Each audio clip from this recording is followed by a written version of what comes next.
today we're doing Sakuya's route in Norn9 Last Era. We're gonna be playing as Mikoto this time. Let's begin. Let us in. I want to know the stories.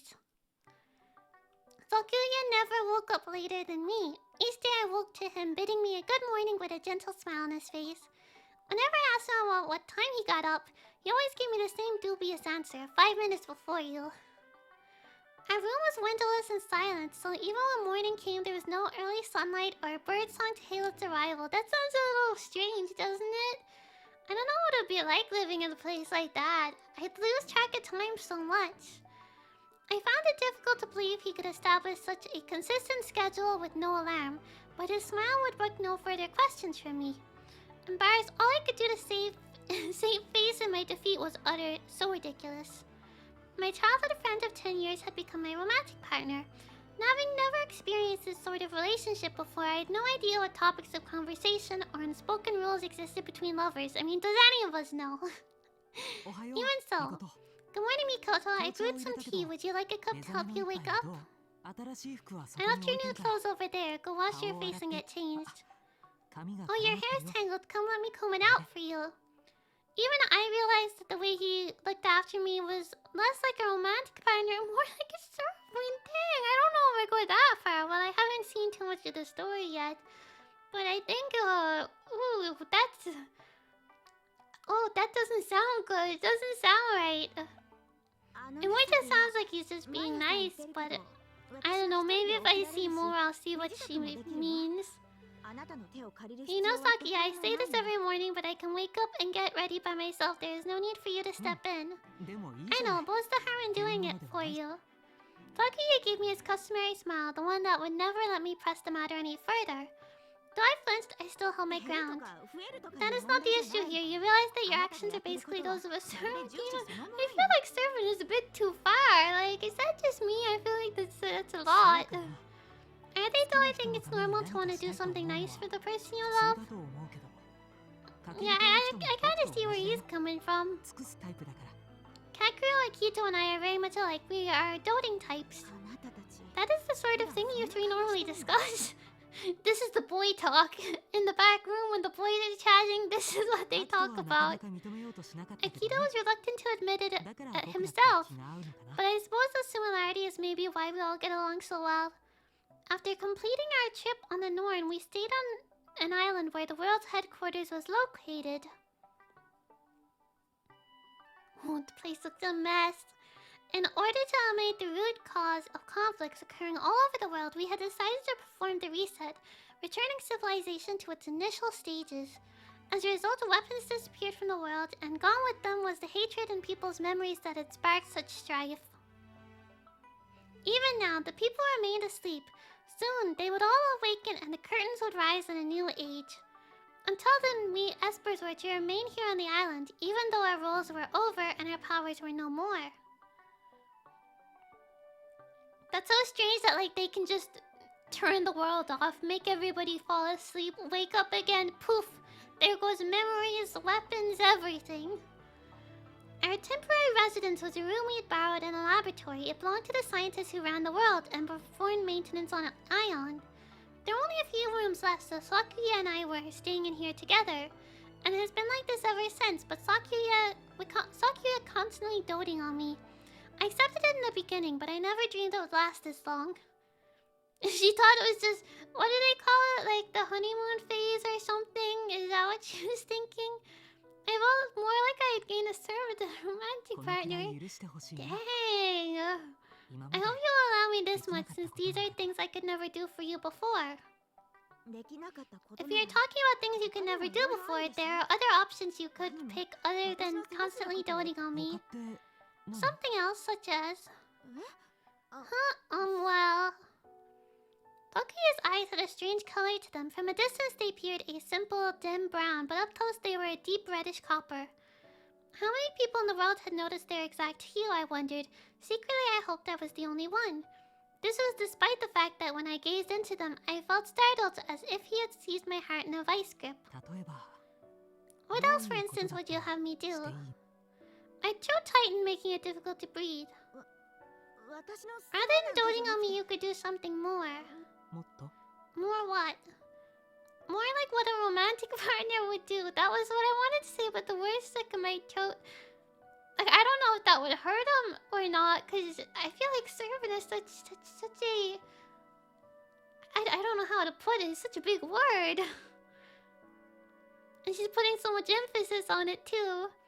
However, if I hesitated much more, he would think me strange. At a loss for what else to say, Training. You could do training or something. I don't think I've ever heard that be the conversation that, like, romantic partners have. What do you want me to do? Go train. Why? We already returned our powers. Power or not, you should continue to improve yourself. Stop fussing over me constantly and dedicate yourself to your own self-improvement. So that is your suggestion. You certainly have a point. Are you absurd? I do not have a point at all. He just nods along with everything. He's like, oh yeah, I get it. He's gonna start training now. He's gonna start working out at the gym.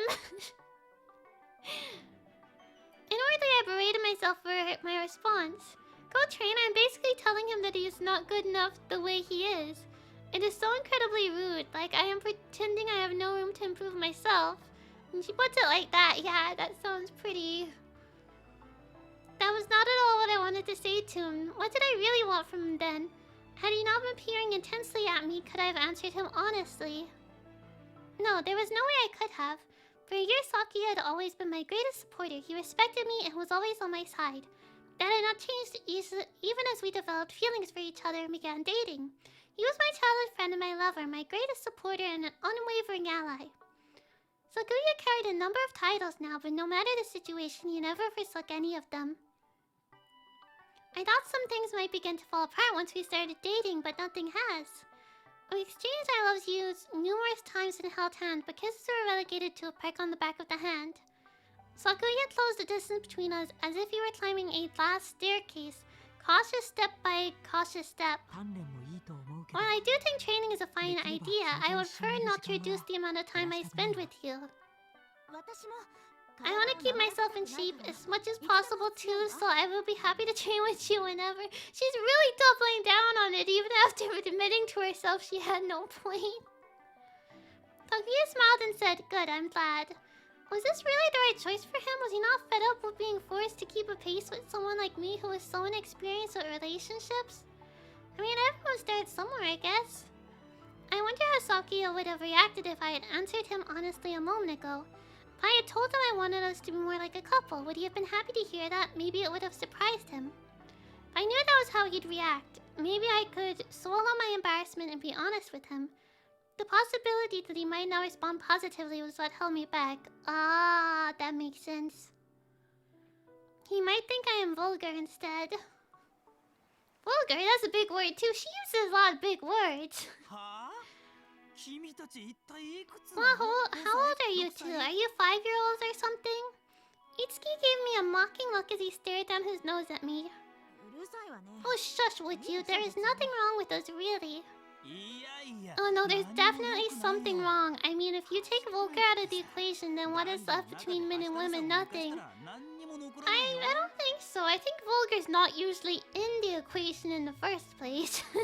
As far as your brain is concerned, maybe not, but my relationship with Sakuya is different. More pure, more innocent, I guess you could say. Oh, hopeless. That's what you guys are. Truly hopeless. How rude. Nothing about us is remotely hopeless.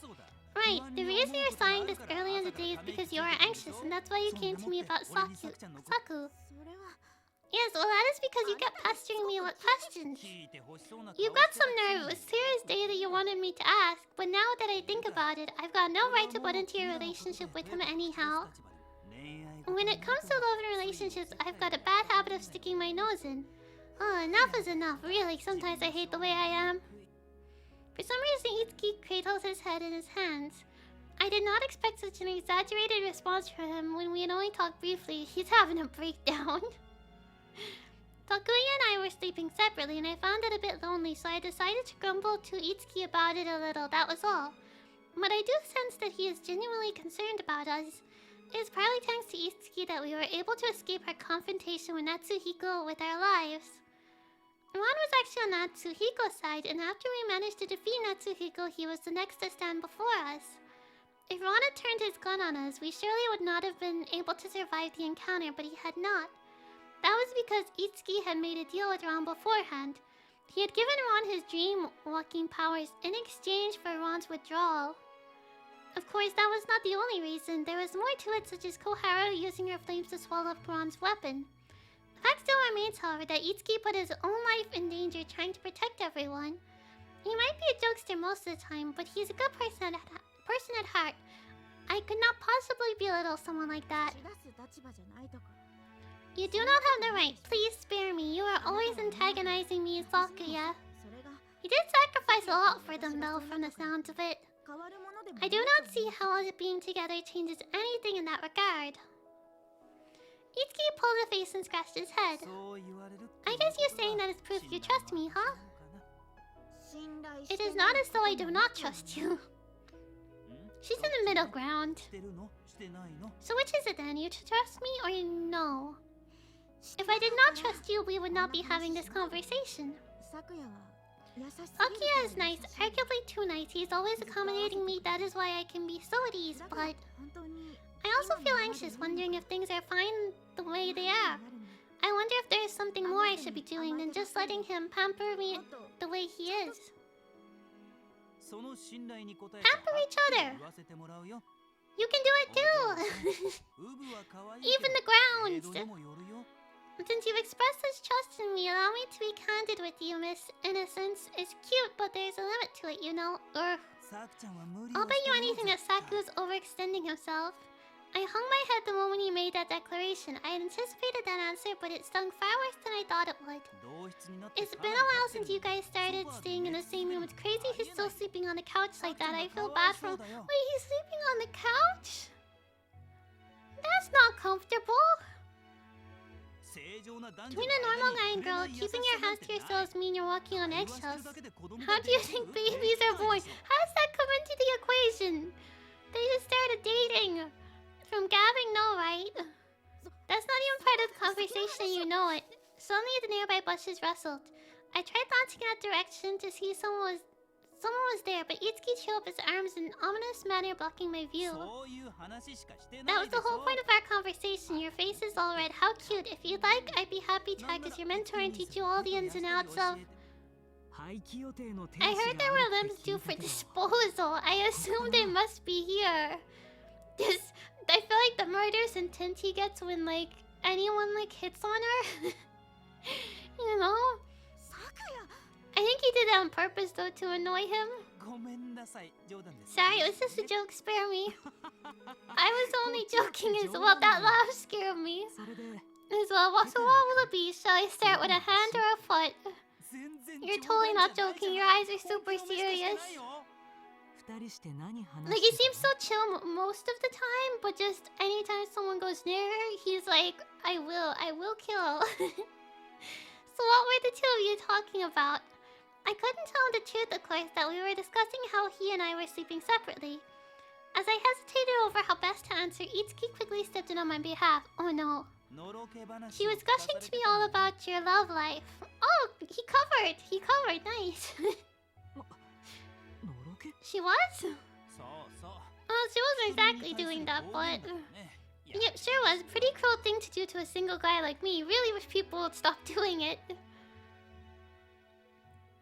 He wasn't exactly lying in a way if you rephrased the truth. I was discussing our love life. There's no way he could fool Sakuya by saying that. But Sakuya's cheeks flushed red. Itsuki and I were so shocked that we just stared at him for a few moments. Diversion worked! Once he noticed our staring, Sakuya turned his head to the side as if to avoid our gazes.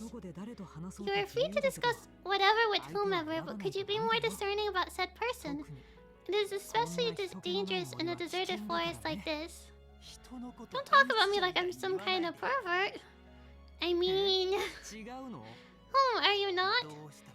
What do I have to do to get you to recognize me as a normal, upstanding person? No matter how much time passes, you still seem to think the worst of me. How surprising. I guess even Sakuya gets embarrassed. Although rather than embarrassment, it looked more like he was trying to stifle his own joy. Guess I better retreat now that the scary prince is here. It's almost departure time for you two, isn't it? Yes, that is why I came to get her. Sorry for pushing such a heavy burden onto you guys. When you get back, we'll get the whole group together to show you how much we appreciate it. See ya! Are you alright? Did he really not do anything to you? He did not. I am sure that whole nonsense a second ago was just him saying weird things to get under your skin. Since he realized you were close. Yes, he has had a habit of antagonizing me for a while. He truly is loathsome.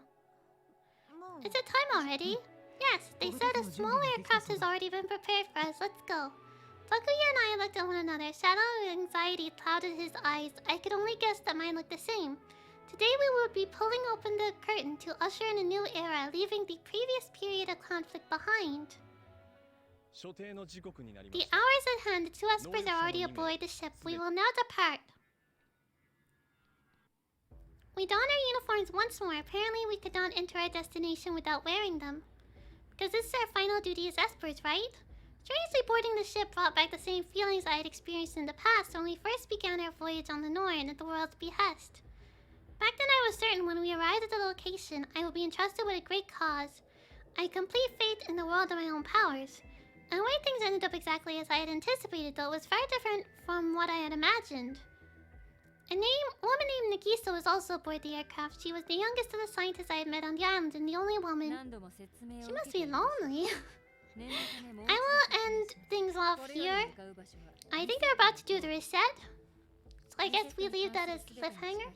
But thanks so much for watching, everyone. I hope you have a wonderful day. And I will see you next time. Like, comment, subscribe, all that stuff. I would really appreciate it. And I'll see you soon. Bye-bye. 3, 2, 1, poofos.